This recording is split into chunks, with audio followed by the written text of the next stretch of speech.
vindictive, mean, nasty. You bring disgrace to the human race. You know, I think these Call Her Daddy shows and all these different shows that she went on, I'm sure they're scrambling to try to create their own version of this show. Do I have to say, when I saw this video, I thought, After admitting he is not familiar with Rogan's work, he launches into an unhinged, ignorant rant. I am not a consumer or enthusiast about Mr. Rogan and his work. Shocking. I am not one of the 3 billion, and I'm unlikely to be 3 billion and one anytime soon. I think people like Mr. Rogan prey on people's vulnerabilities. They prey on fear. They prey on anxiety.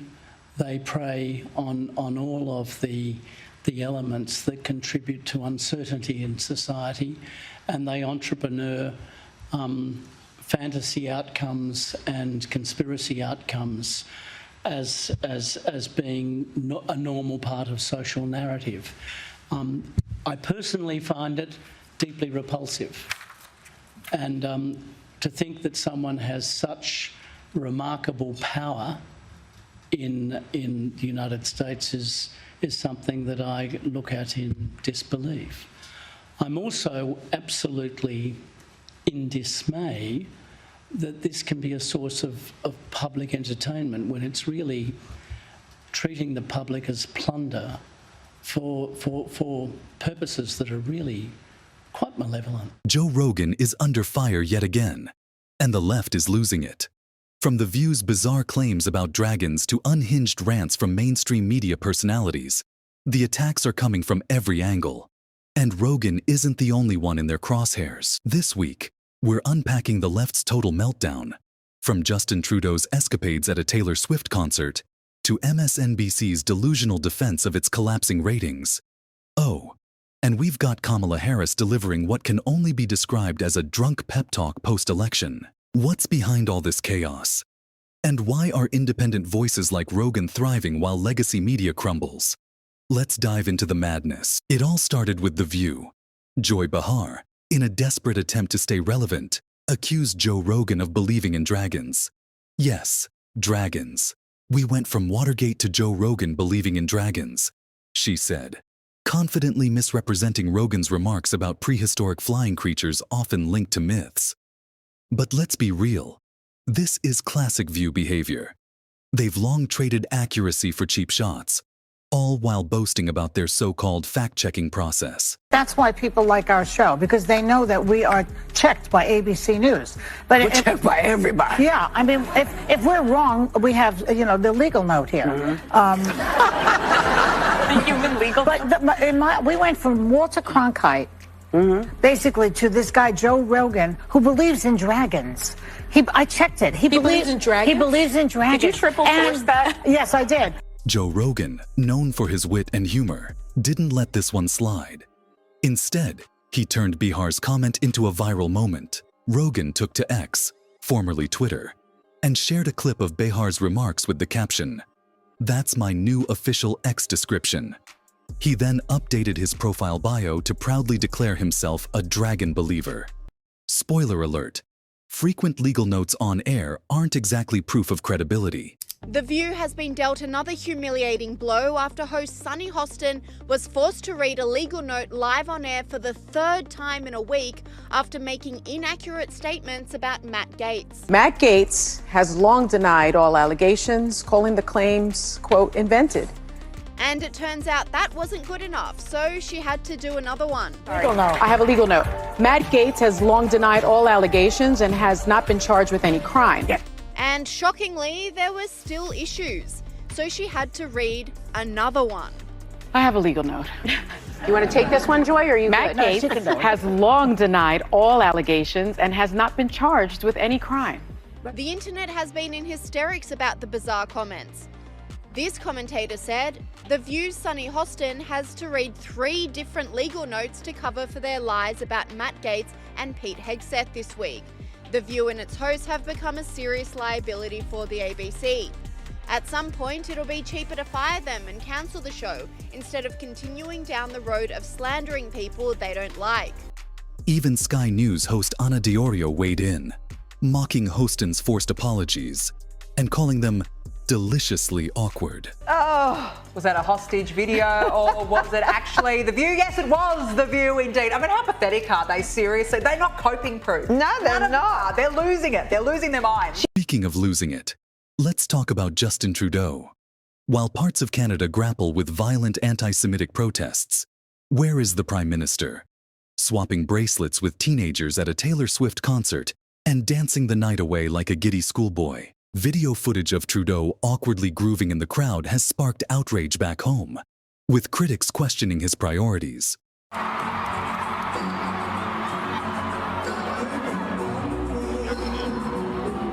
Oh yes, there he is, dancing without a care in the world. Never mind that his country is in crisis on a number of fronts.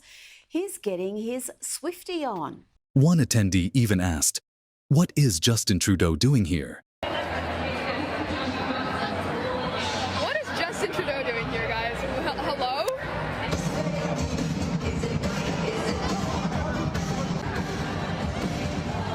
Thank you. Do you want a bracelet? Do you want a bracelet? Thank you so much. Trudeau's oblivious behavior is a stark reminder of why his approval ratings are plummeting. With polls predicting a massive loss in the next election, maybe he should spend less time at concerts and more time addressing his country's crises. And then there's Kamala Harris, who recently surfaced after her crushing defeat to Donald Trump. In a video addressed to her supporters, Harris urged them not to let anyone take their power away. Critics were quick to mock the speech, with one commentator likening her tone to a drunk girl hyping people up in a restroom. Another quipped, "Is Kamala drunk? She's trying to sound inspiring, but says absolutely nothing." Why would the Democrat put this video out of clearly drunk Kamala? They want her career over. Everyone's saying the same thing. She's drunk. Don't you ever let anybody take your power from you. You have the same power that you did before November 5th. And you have the same purpose that you did. Another viral tweet summarized what many have been saying for months. Kamala talks, but she says nothing at all. She says it all the time. You would think her speechwriters would say, "Madam, you've said that too many times. Nobody knows what the F you're talking about." But she keeps saying it over and over in SOT 16. Listen for yourself. I have to remind you, don't you ever let anybody take your power from you.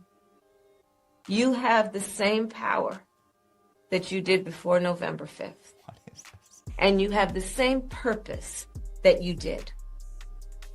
And you have the same ability to engage and inspire. It's the drunk So chick. don't ever let anybody or any circumstance take your power from you. And you gave all that you could to support our campaign. Look at this. We raised an historic $1.4 billion, almost $1.5 billion. You're in debt. You raised a historic $1.4 billion. You spent all that money on Oprah. How is that a win? You spent it on giving it. You gave that money to Al Sharpton. You gave that money to multi-millionaire actors and actresses, washed up singers, Lizzo. You paid for Lizzo's private jet. You paid $2.5 million to Oprah, who's a billionaire. So you stole money. You stole money from little grannies in Minnesota that have been psyoped into thinking Trump's Hitler. They gave you their last $10 in their bank account, and then you forked all that over to Oprah. The whole thing, your entire campaign was a Ponzi scheme. Knocked on doors. You called friends. You called in favors. You said, "Hey, you know, I showed up at your softball game. Now I need you to show up at the campaign office." She's blackout. She's slurring. She's drunk. We've watched, sadly, hundreds of hours of Kamala Harris speeches. This is the worst I've ever seen. Look, she can't even open her eyes. You don't see the white. You see the whites of her eyes. You can't even see the white. You can't even see inside of her eyes. Put in the time. It was personal for you, and I am thankful because I know your character is such that you're not gonna get knocked down, and you're in this fight, and you're in it for all the right reasons. Meanwhile, her running mate Tim Walz chimed in with a rambling statement about being the light for those who feel disillusioned. The duo's post-election messaging has only fueled criticism of their campaign, which squandered over $1.5 billion in donor funds on lavish stunts and ineffective ads. But the left's unraveling doesn't stop there. Axios CEO Jim Van de Heye delivered an unhinged rant about Elon Musk and Twitter, claiming Musk's leadership was somehow undermining journalistic integrity. Elon Musk isn't the media, he fumed. Journalists work hard to get to the truth. The irony: Van de Heye's outrage comes from the same media ecosystem that pushed the Russian collusion hoax and other debunked narratives for years. He really thinks people lost trust in the media because of X or some nefarious force? No, Jim, it was because folks were sick of being lied to by the leftist media.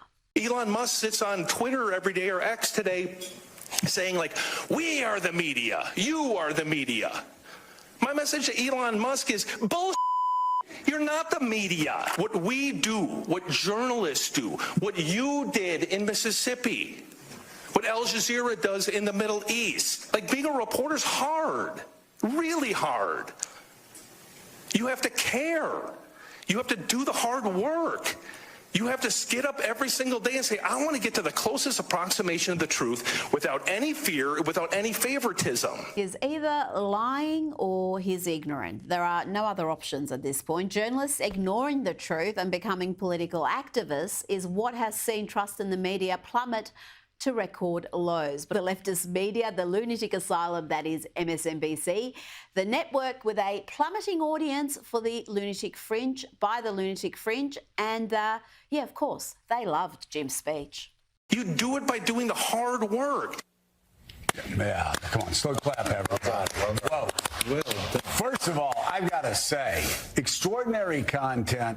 It needed to be said. Yeah. It continues to need to be said. When all of the garbage is flying around on social media, lying about reporters, lying about the hard work they do, lying about the hard work editors do, lying about everything up and down. Meanwhile, this is one thing that keeps coming up, like we need our own Joe Rogan. Right. But they had me. Well, number one, they had you. Number one, they had you.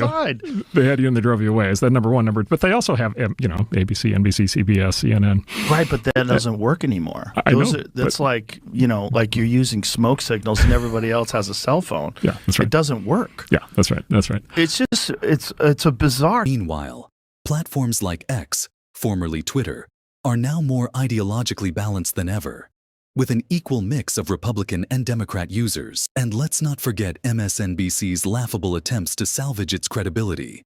Hosts like Rachel Maddow continue to spout misinformation, from bogus claims about herd immunity to exaggerated takes on conservative figures. Even The View couldn't hide its misery this week. Joy Behar openly admitted that half the country is miserable because of Trump's influence. We hate that he won. We're miserable, she said. But misery loves company, and the show's ratings continue to nosedive. Critics are calling out the panel's lack of ideological diversity and constant negativity, which only alienate viewers seeking balanced conversations. Over in Hollywood, Sharon Stone decided to weigh in with a diatribe about America's arrogant adolescents. She blamed uneducated Americans and passportless citizens for the country's supposed decline, all while conveniently ignoring her own industry's role in fostering division. Stone's remarks were as hypocritical as they were misguided, especially when she tried to equate Trump's presidency with historical fascism, a comparison so detached from reality, it's almost laughable. Those good men must be very aware that a lot of your friends are not good men, and you can't continue to pretend that your friends are good men when they are not good men. And you must be very clear-minded and understand that your friends who are not good men are dangerous, violent men, and you have to keep them away from your daughters, your wives, and your girlfriends. And then there's President Joe Biden, who once again made headlines for all the wrong reasons. At a recent event, He mistakenly referred to himself as Joe Biden's husband, leaving even his supporters scratching their heads. Moments like these highlight growing concerns about Biden's cognitive abilities as he prepares for another term. So, what ties all these stories together? It's simple. The left is losing its grip on the narrative. Whether it's Joe Rogan exposing their hypocrisy, independent platforms providing balanced perspectives, or legacy media outlets crumbling under the weight of their own bias, people are waking up. Creators like Rogan thrive because they respect their audience's intelligence. They invite debate, ask hard questions, and refuse to pander to any single ideology. Meanwhile, the left continues to alienate voters with elitism, misinformation, and performative outrage. As their influence wanes, the rise of independent voices signals a cultural shift that can no longer be ignored. What do you think? Are we witnessing the end of mainstream media's dominance, or is this just another chapter in the culture wars? Let us know in the comments below. And if you enjoyed this deep dive into the madness, don't forget to like, subscribe, and hit that notification bell. Because here, we're not afraid to tackle the tough stories the mainstream won't touch.